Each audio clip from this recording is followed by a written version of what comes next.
இப்போ மனித சமுதாயத்தையே ஆட்டி வைக்கக்கூடிய மிகவும் கேட்டாலே அதிர்றது இல்லை அப்படிங்கிற மாதிரி நிறைய நோய்கள் இருக்கு இல்லையா? அதை வந்து நீங்கள் நினைக்கிற மாதிரிலாம் அவ்வளோ பெரிய விஷயம்லாம் கிடையாது. ரொம்ப ரொம்ப கேவலமான ஒரு மட்டமான விஷயம். அதை இவ்வளோ பெரிய பூதாகாரமாக அதை கொண்டு வரத்துக்கு எந்த அர்த்தமும் இல்லை. நீங்கள் கேள்விப்பட்டிருங்க அதிக இரத்த அழுத்தம் இல்லையா? இப்போ இந்த அதிக இரத்த அழுத்தத்துக்கு பார்த்தீங்கன்னா ப்ரெஷருக்கு பல வருஷமும் மாத்திரை சாப்பிட்ருப்பாங்க. அப்போ இந்த இரத்த அழுத்தத்தை குணப்படுத்துவதற்கு ஏதாவது ஒரு முறை இருக்கா அப்படின்னா அது ஒரு மிகப்பெரிய ப்ராசஸ். நீங்கள் கேள்விப்பட்டிருக்க மாட்டீங்க, நம்ம அன்றாடம் பயன்படுத்தக்கூடிய வெண்டைக்காய் இருக்கு இல்லையா? வெண்டைக்காய், அந்த வெண்டைக்காயை வந்து நல்லா ஒரு 10 நிமிஷம் வெந்நீரில் ஊற போட்டு கொஞ்சம் சாஃப்ட் ஆகிட்டு நல்ல மென்று, பாஸ்கர் ஐயா சொல்கிற மாதிரி நல்ல மென்று உமிழ்நீரோடு கலந்து சாப்பிட்டாங்கன்னா 3 நேரம், காலையில் மத்தியானம் நைட் 3 நேரமும் உணவுக்கு முன்னாடி ஒரு 4 வெண்டைக்காய் கரெக்டாக 3 நாள் கழித்து மறுபடியும் ப்ரெஷர் பார்த்தா நார்மலாக இருக்கும். நார்மலாக இருக்குங்கிறது அவளுக்கு அந்த சிம்டம்ஸும் இருக்காது, நல்லா ஆகிடும். ஸோ ரத்த அழுத்தத்தை எந்த மாதிரி நிலை இருந்தால் சரி, அந்த கிட்னியே ஃபெயிலியர் ஆகிற அளவுக்கு ரத்த அழுத்தம் இருந்தால் கூட அதை குணப்படுத்தக்கூடிய ஆற்றல் எதில் இருக்குங்க? வெண்டைக்காயில் இருக்குது. அப்புறம் ரெண்டாவது பார்த்தீங்கன்னா ரொம்ப இருதயம், ஹார்ட் சம்மந்தப்பட்ட கார்டியா நிறையா வந்து கார்டியா வாஸ்குலர் டிசீஸ் ரொம்ப நிறையா வருது. ஸோ அந்த மாதிரி இருதய சம்பந்தப்பட்ட பிரச்சனைகளுக்கு வந்து எந்த மாதிரி தீர்வு? இருதயம் ஏன் பலகீனமாக அடையுது அப்படின்னா உடம்புல வந்து துவர்ப்பு சத்து இருக்குது பார்த்தீங்களா? அந்த துவர்ப்பு சத்து வந்து ரொம்ப கம்மியாக இருக்குது. அந்த துவர்ப்பு சத்து நம்ம சாப்பிட்றது ரொம்ப ரொம்ப குறைவு. அப்போ இரத்த குழாய்கள் நல்லா சுருங்கி விரியணும், ரத்தம் வெளியேற்றக்கூடிய இருதயம் நல்லா சுருங்கி விரியணும்னா அதுக்கு துவர்ப்பு நிறைய வேணும். துவர்ப்பை வந்து தனியாக சாப்பிட்றதுக்கு பதிலாக துவர்ப்பை வந்து உணவாக சாப்பிட்றது நல்லது. ஆக நம்ம எந்த இடத்துக்கு போனாலும் ஒரு விசேஷத்தில் வந்து முன்னாடி என்ன வச்சுருக்காங்க? வாழை மரம், வாழைக்காயை வந்து தொங்க வச்சுருக்குறாங்க. ஆக அந்த வாழைக்காயை வந்து தோலோட மிக சன்னமாக கட் பண்ணி ஒன்று தேங்காய் எண்ணெய் அல்லது தேன் அல்லது சும்மாவே மென்று சாப்பிடலாம். அப்படி சாப்பிட்டாங்கன்னா அவங்களுக்கு இரத்த குழாய்கள் நல்லா சுருங்கி விரிஞ்சு இருதயம் நல்லா சுருங்கி விரிகிறப்போ அந்த பிளாக்ஸு, அது போக இந்த ஹார்ட் சம்மந்தப்பட்ட எஃபிஷியன்சி இப்போ 30-40% தான் இருக்குன்னு சொல்கிறாங்களே இருதயத்தினுடைய, அது எல்லாமே பார்த்தீங்கன்னா படிப்படியாக 2 வாரத்தில் 70-80 வந்து டச் பண்ணியிருக்கு. எதனால்?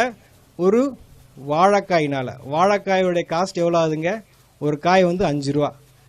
அப்படி இருக்கிறப்போ ஒரு 2 வாரத்தில் பார்த்தீங்கன்னா எந்த மருத்துவத்தினாலையும் கொடுக்க முடியாத ஆற்றலை வந்து அந்த வாழைக்காயால் கொடுக்க முடியும். அப்புறம் பார்த்தீங்கன்னா 3வது, இன்றைக்கி மிகவும் காஸ்ட்லியான ஒரு வியாதின்றது கேன்சர் இல்லையா? கேன்சரை வந்து ஏன் அந்த கேன்சர் வந்து உடம்புல இவ்வளோ தூரம் வருது அப்படின்னா நம்ம உடம்புல வந்து பாஸ்பரஸ்ன்னு சொல்லிட்டு ஒரு சத்து இருக்குது. அந்த பாஸ்பரஸ் வந்து சீக்கிரமாக உடம்பு விட்டு வெளியேறிடும்.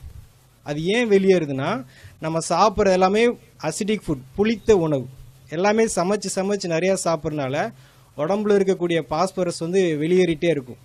அப்போ உடம்புக்கு எல்லாருமே வந்து அசிடிக் பாடியாக மாறிடுச்சு. அதை வந்து காரத்தன்மையும் சேர்த்து நியூட்ரலாக இருக்கணும். அது போல் நிலை வந்துருச்சு அப்படின்னா நமக்கு கேன்சர் வந்து வராது. அப்போ உடம்பை வந்து 2-3 நாளில் வந்து அந்த புளிப்புத்தன்மையிலிருந்து விடுவிச்சு நார்மலுக்கு கொண்டு வரணும்னா அதுக்கு கடவுள் படைச்சிருக்க காய்க்கு பேர் வந்து பூசணிக்காய். இந்த வெள்ளை பூசணிக்காயை அந்த தோலோட, அந்த மேல் தோல் இருக்கு இல்லைங்களா, அந்த தோலோட நல்லா மிக்சியில் போட்டு அரைச்சி அதை வடிகட்டி ஜூஸ் குடிக்க என்ன ஆகும்னா கொஞ்சம் கொஞ்சமாக அந்த கேன்சர் அல்சருங்கிறது என்ன ஆகுங்க, புண்ணு ஆற ஆரம்பிச்சிடும். அவங்க கேன்சர் வந்து வெளியில் வந்துடுவாங்க. வெளியில் வந்துக்கிட்டு இருக்கிறாங்க, வெளியில் நிறைய பேர் வந்திருக்காங்க. எதனாலிங்க? ஒரு வெள்ளை பூசணிக்காய் எவ்வளோ இருக்குங்க? அதிகபட்சம் 10 ரூபாய்க்கு இருக்கும். அந்த பாட்டிலாம் உழவர் சந்தையில் உட்காந்துருப்பாங்க, பாவமாக இருக்கும், யாரும் சரியாக வாங்க மாட்டாங்க, மிச்சத்தை எரிச்சிட்டு எப்படி வேடிக்கை பார்த்துட்டு இருப்பாங்க. அவ்வளோ பெரிய ஆற்றல் வந்து வெள்ளை பூசணிக்காயில் இருக்குது. இன்றைக்கி நம்ம கேட்டிருக்கிறோம் நிறைய வந்து டயாலிசிஸ் பண்ணிகிட்டு இருக்கிறாங்க, வாரத்துக்கு 1 தடவை, வாரத்துக்கு 2 தடவை. அதுக்கு கொடுக்கக்கூடிய அமௌண்ட்டு, உடல் உழைப்பு இதெல்லாம் இருக்குது பார்த்தீங்களா? இந்த உடம்புல நீர் சரியாக பிரியவில்லை, உடம்புல இருக்கக்கூடிய நீர் சரியாக வெளியேறலை. அந்த ஒரு சூழ்நிலை, அது நெஞ்சில் இருக்கலாம், தலையில் இருக்கலாம், வயிற்றில் இருக்கலாம், காலில் இருக்கலாம், அத்தனை இடத்துல வந்து நீர் கோர்த்துருக்கும். அந்த நீரை வெளியேற்றுவதற்கு உலகத்தில் கடவுள் படைச்சிருக்கிற காய் வந்து கத்திரிக்காய். கத்திரிக்காய் வந்து உடம்பில் இருக்கக்கூடிய எந்த மாதிரி ஒரு நீராக இருந்தாலும் வெளியேற்றிடும். அதை எப்படி பண்ணலான்னா ஒரு 2 கத்திரிக்காயை 2 தக்காளியை வந்து ஒரு அரை மணி நேரம் வெந்நீரில் ஊற வச்சுட்டு நல்லா மிக்சியில் அடித்து வடித்து ஜூஸை குடிக்க என்ன ஆகுனா சிறுநீர் பிரிய ஆரம்பிச்சிடும். ஸோ அவங்களுக்கு யூரிக் ஆசிடோ கிரியேட்டினோ எதுவாக இருந்தாலும் கொஞ்சம் கொஞ்சமாக வந்து ரிவர்ஸ் ஆகும். இந்த கத்திரிக்காயை நம்ம ரெகுலராகவே வாழ்க்கையில் பயன்படுத்திகிட்டே இருந்தேன்னா நமக்கு வந்து இந்த கிட்னி ஃபெயிலியருங்கிற நிலை வந்து நமக்கு வராது. அவ்வளோ சிறப்பான காய் வந்து கத்திரிக்காய்.